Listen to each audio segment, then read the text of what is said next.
By the way, our exploration of space could soon be getting an unexpected boost. The Trump administration has announced plans to build a nuclear reactor on the moon.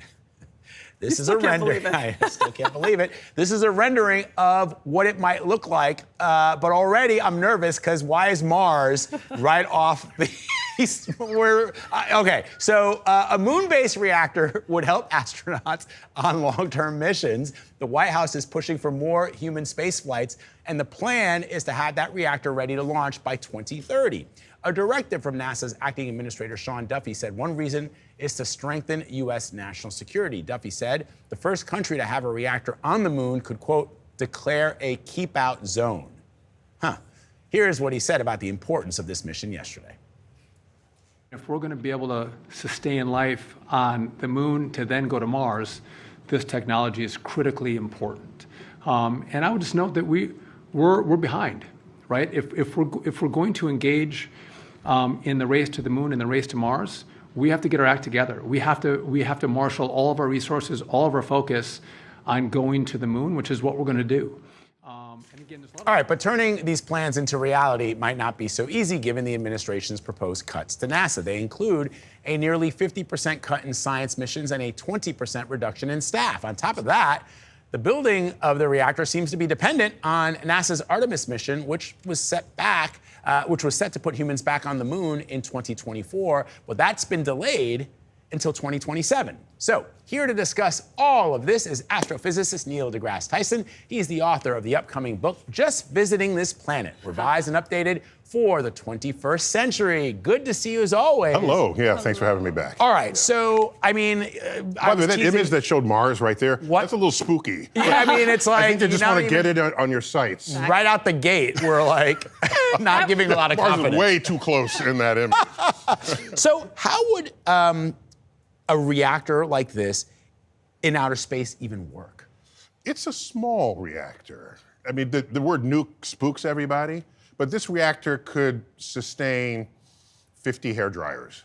That's about it, 100 kilowatts. Okay, see, what I'm thinking is... Yeah, I know. So don't get too spooked out about it, A. B, if we have plans to set up a colony anywhere, you'd want an energy source. So that's not a weird fact. Okay. What makes this announcement a little different is that this plan, which would have possibly extended well into the 2030s, he wants to push it into the 2020s.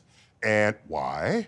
Because there are musings in China and Russia that they want to do the same. Mm-hmm. And for the past 65 years, we've been highly reactive to that kind of real or perceived threat by other nations, especially, of course, in the Apollo era, the Soviet Union. So this is on brand for America to do this. What's not on brand is to cut science programs, not only in NASA, but across the board, and then say, we want to excel in this one spot. Well, in the 1960s, science was a major investment profile of the United States.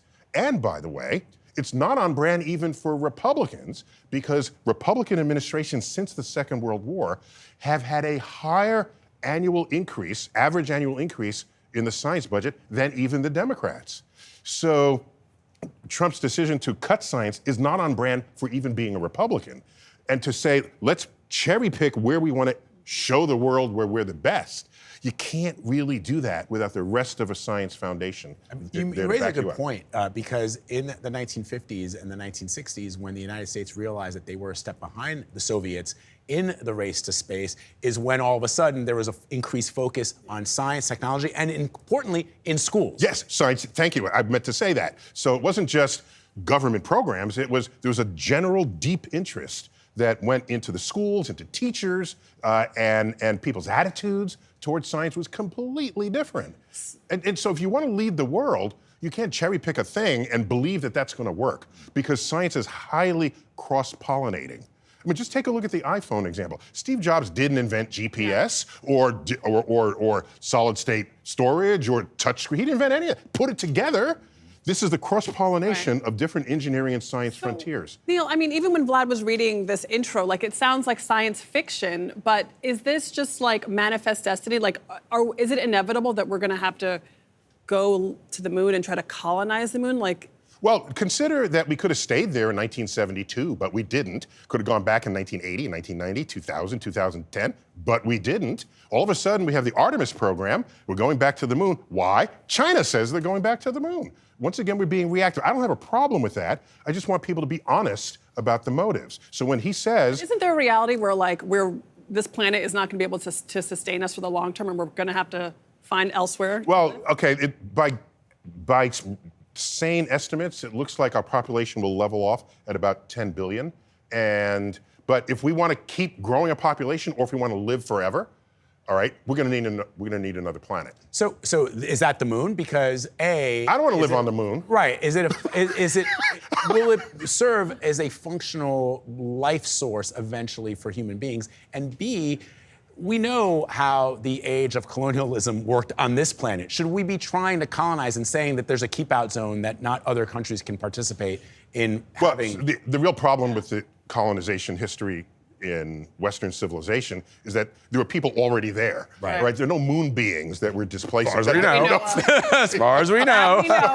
Or Martians. Yeah. I'm just saying the moon and Mars, yes, they would be the next place you might put people, but I don't see it as it makes a good headline and clickbait, but I don't see it as a realistic way to deal with our overpopulation or overconsumption. So then, is there resources. a need to put this reactor on the moon, or are we just trying to win a race? No, there's a little bit of muscle flexing there, and yes. If there's a practical need, besides if you're going to set up, if you're going to muscle pitch tent and have a colony there, you're going to need an energy source. But if you have an energy source that's there long before anybody else gets there, then that was a muscle flexing. Yeah. And by the way, on the moon, there's an old joke about the moon. If we colonize it and set up a restaurant, it would have very different food there, but it would have no atmosphere. Anton. Love a space joke. Tyson. It's a dad joke. I It's a love dad it. joke. No, we love bad jokes here. Oh, we do. I'm I didn't say famous for bad joke, delivering I said dad joke. Oh.